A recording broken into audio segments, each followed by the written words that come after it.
Okay, so this is the problem, CST problem. Let us start solving this using isoparametric formulation. So in the previous class, we have discussed this isoparametric formulation. What is that isoparametric formulation? I have written two formulas there. I have given the equation for X and I have given the equation for Y. Let us write that equation first. So I have given an equation of X in terms of X1 minus X3 into N1 plus X2 minus X3 into N2 plus X3. And the second relation I have given for Y is equal to Y1 minus Y3 into N1 plus Y2 minus Y3 into N2 plus Y3. So you need to remember only one. If you will remember the first one like x1 minus x3, so same in place of x, if you will write y, you will get the equation for y. So now let us see what are the things that we know in the question. Whatever the things that is given in the question, we need to find n1, right? We need to find this n1, n2, and as we will find n1, n2, we will be able to find n3 also. How, we will see later. Let us find first n1, n2. So what are the things that is known in this? So what is this x? X is nothing, the coordinate of this interior point. If I will show you, so this CST triangular, because this is the general equation, so general equation has been written in this form. This is the point P whose coordinate is x comma y. This is the that is x, this y is nothing, the coordinate of this interior point. Then this x1, x2, x3 is nothing, the coordinate of x at node 1, node 2 and node 3. So if it is node number 1, the coordinate will be x1, y1. If it is node number 2, the coordinate is x2, y2. If the node number 3 is there, then coordinate is x3, y3. Okay.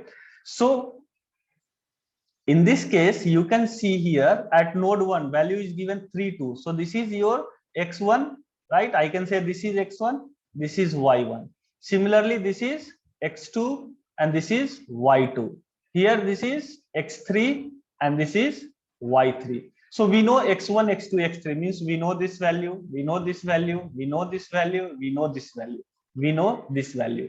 Similarly, we know these things. Now, if you will observe the thing, the unknown is, if you will observe the thing, the unknown, if I say the unknowns, what are that unknowns? See here, the unknown is n1, here the unknown is n2, same in this equation, unknown is n1 and n2. So we have two equations and we have two unknowns. So it will be easier for us to solve this problem, right? So let us write these equations now. X, what is x value? This, let me mark this x and y also. So here x value is 4. So let me write here. So we can say 4 is equal to x1. What is x1? x1 is 3. See here, x1 value is 3. x3 value is 5. So 3 minus 5 into n1 plus x2 value is 7 minus x3 is 5 into n2 plus x3. What is x3 value? x3 value is 5. So 5. So if you will solve this, means nothing, just reduce this equation. So 5 minus 3 will be minus 2n1 plus 2n2 and 5 will come this side. So we can write this equation as 2n1 minus 2n2 is equal to 1. So let us take this as equation number 1. Let us take this equation number 1. Similarly, we will put these values in y. So let us put everything in y term. So y value is given already. Here see, y value is 6. So 6 will be equal to next, what is that? y1 minus y3. y1 is 2, y3 is 8. So 2 minus 8 into n1. 2 minus 8 into n1 plus next y2 minus y3. y2 is 4, y3 is 8. So 4 minus 8 into n2. 4 minus 8 into n2 plus y3, and y3 value is already we have taken 8, so this is 8. So from here I can say the equation that I can write is 6n1 plus 4n2 is equal to 2. Let us take this equation number 2. So by using equation 1 and 2 we will get the values, right? By using equation from equation 1 and 2, from equation 1 and 2, we will get the value of n1 and n2. So we will get the value of n1. Let us take this n1 value is 4 by 10, that is 0.4, and n2 value is, we got the n2 value as 0.1.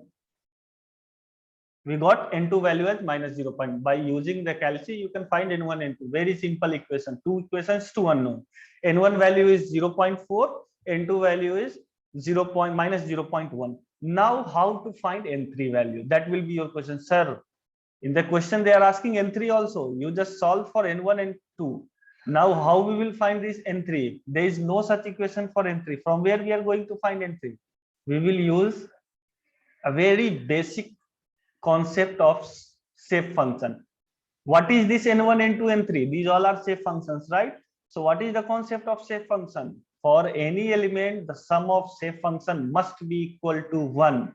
So we can write n1 plus n2 plus n3 must be equal to 1. So n1 is 0.4 plus n2 is minus 0.1 plus n3 is equal to 1. Here we have unknown is n3. So we will get the value of n3 as 0.7. That's it. The problem is solved.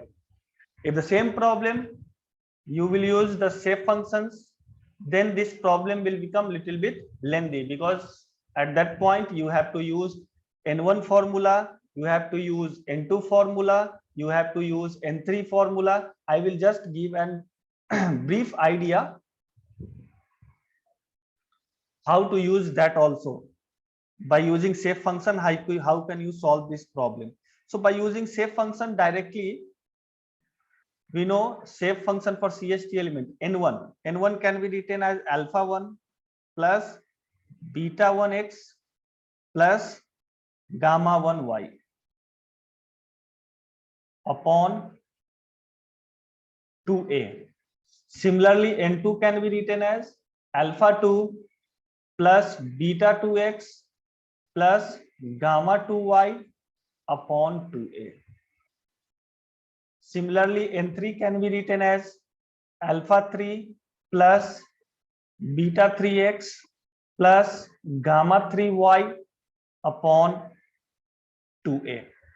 So we have these three equations, shape function equation, right? n1, n2 and n3. What we need, we want these values, n1 value, n2 value, n3 value. In the question itself, they are asking these three values only. For these three values, what we need to find this alpha 1, we need to find this beta 1, because this x and y we know. What is this x and y? Already we know this x is 4, y is 6 here. See, x and y, these two values we know. Only the unknowns are alpha 1, beta 1, gamma 1. Similarly in this, and as well as this area is also on. So for area we have one relation.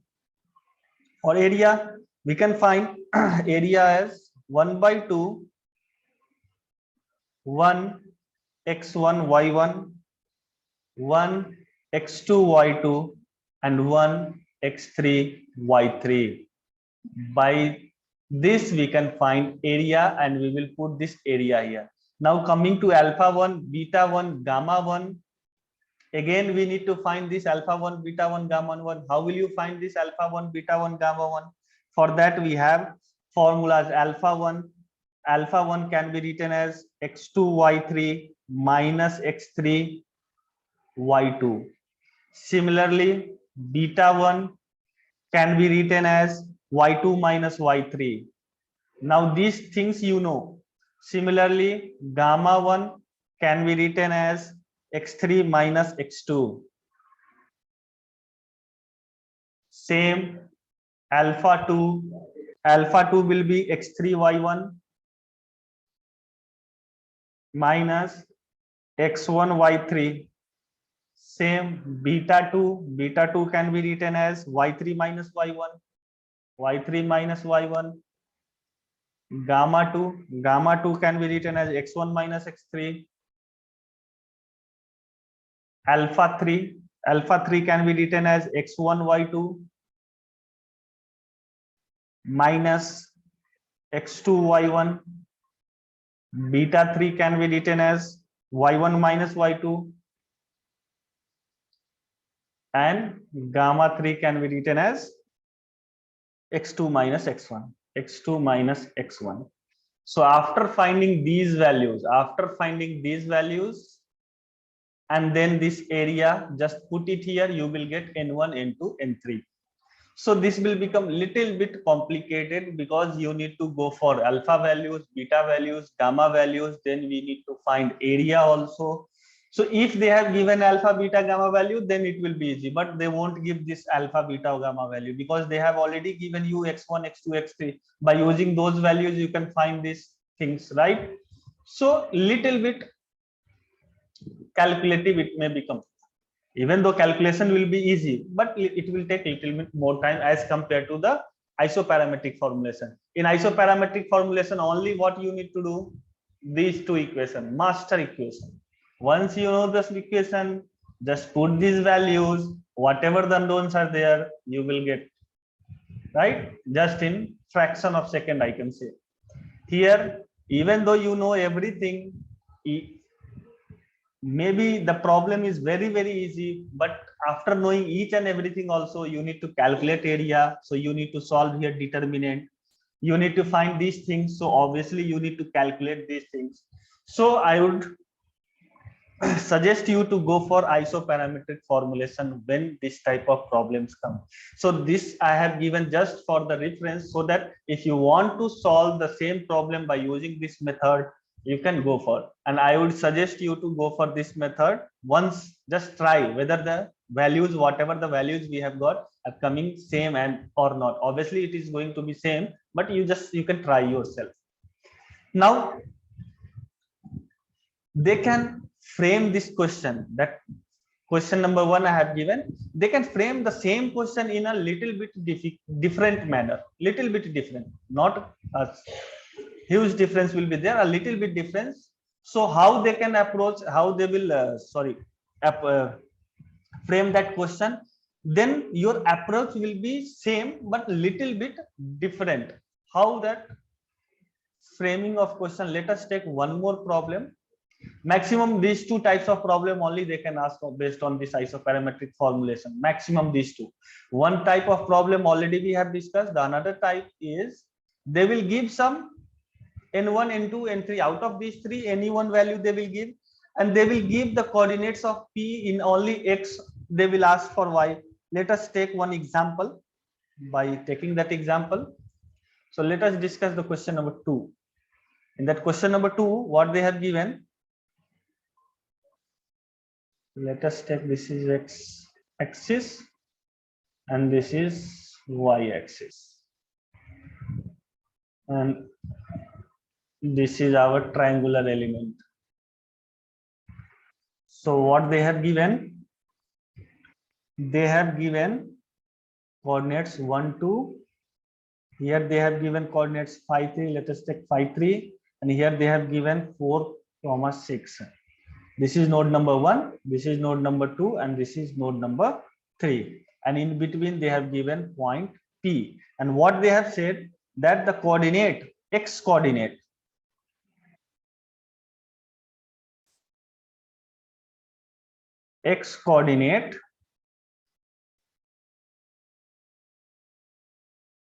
for P they have given as 3.3.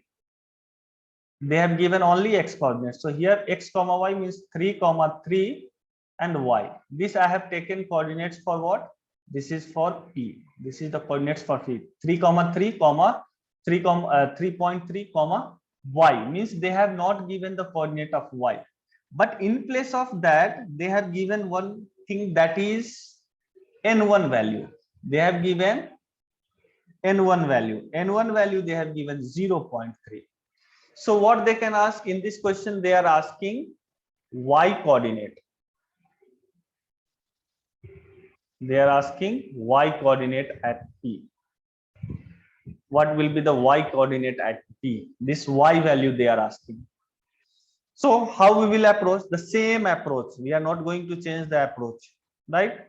First we will write x value, then we will write y value, then whatever the known thing is there, then we will put there. Whatever the unknowns are there, we will get from there. So x, equation is x. So what is x? X is given 3.3. So directly I am writing x, because already I have given the equation in the previous classes also, and here also I have written this x and y. So I am directly writing the values, because here given 3.3 will be equal to 1 minus 4.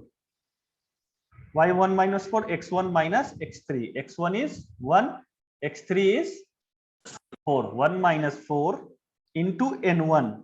What is n1 value? N1 value is given 0.3. So into 0.3 plus 5 minus 4 into n2 plus x3. x3 is again 4.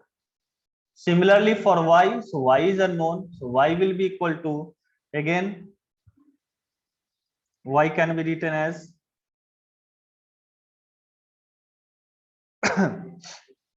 here given, this is 2, not 1, this is 2. So y1 value is 2, right? So y can be written as 2 minus 6 again into 0.3 plus 3 minus 6 into n2 plus 6. So this is, let us take equation number 1, and this is take equation number 2. So now let us see the equation number 1 and equation number 2. By using this equation number 1 and 2, we will find the unknown, that is y value, as well as we need to find n2. Let us take and n3 also. We will find n2 and n3 also along with that. So in first equation, if you will see, there is only one unknown, that is n2. So if you will solve the first equation, we are going to get this unknown n2, because we know x value, we know n1 value, x1, x2, x3, everything we know. So from there we can get this n2 value. So let us solve this first equation from equation 1. If you will solve the equation, you are going to get n2 value. n2 value is, n2 value we will get it as 0.2. So as soon as you got the n2 value, now in equation number 2, if you will see this equation number 2, here unknown is y, unknown is n2. So once we got this n2 value, if you will put the n2 value here, we are going to get y or not. So just in place of n2, we will put 0.2. So here from equation number 2, directly from equation 2, we can get directly y is equal to, y value we will get directly from equation number 2, that y value is going to be 4.2.